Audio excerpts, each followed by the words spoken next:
எல்லாருக்கும் வணக்கம். இன்னைக்கு சூப்பரான ஒரு டிஃபன் சாம்பார் ரெசிபி தாங்க பார்க்க போறோம். இதுக்கு கடாயில கொஞ்சமா ஆயில் விட்டு, கொஞ்சமா சோம்பு, கடுகு, உளுந்தம் பருப்பு போட்டு வெடிக்க விட்டுக்கோங்க. ஒரு 5, 6 பூண்ட குட்டி குட்டியா கட் பண்ணி அதையும் சேர்த்துக்கலாம். கொஞ்சம் கருவேப்பில, ஒரு கைப்பிடி அளவுக்கு சின்ன வெங்காயம் கட் பண்ணி அதையும் சேர்த்துக்கோங்க. அதே மாதிரி ஒரே ஒரு பெரிய வெங்காயத்த அதையும் குட்டி குட்டியா கட் பண்ணிட்டு இதில ஆட் பண்ணிக்கோங்க. இதெல்லாம் நல்லா வதக்கி விட்டுட்டு, ஒரு 5லேருந்து 6 தக்காளி பழம், மீடியம் சைஸ் தக்காளி பழம் நான் அந்த மாதிரி குட்டி குட்டியா கட் பண்ணியிருக்கிறேன்.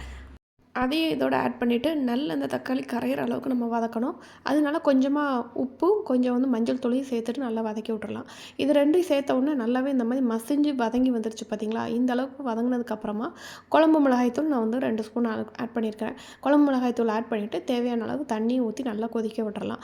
இந்த குழம்பு நல்லா இந்த மாதிரி இதுக்கு பருப்பு தேவையில்ல, தேங்காய் எதுவுமே தேவையில்ல, சட்டுன்னு செஞ்சிடலாம். இது நல்லா கொதித்து வந்ததுக்கப்புறமா கொஞ்சமாக அரிசி மாவு கலந்து நீங்கள் தூவி விட்டு இறக்கிருங்க. கடைசியாக கொஞ்சமாக கரம் மசாலா தூள், இது ஆப்ஷனல் தான், வேணும்னா சேர்த்துக்கலாம். மல்லியில தூவி இறக்குனீங்கன்னா சூப்பரான டிஷ் ரெடி. தேங்க்ஸ் ஃபார் வாட்சிங்.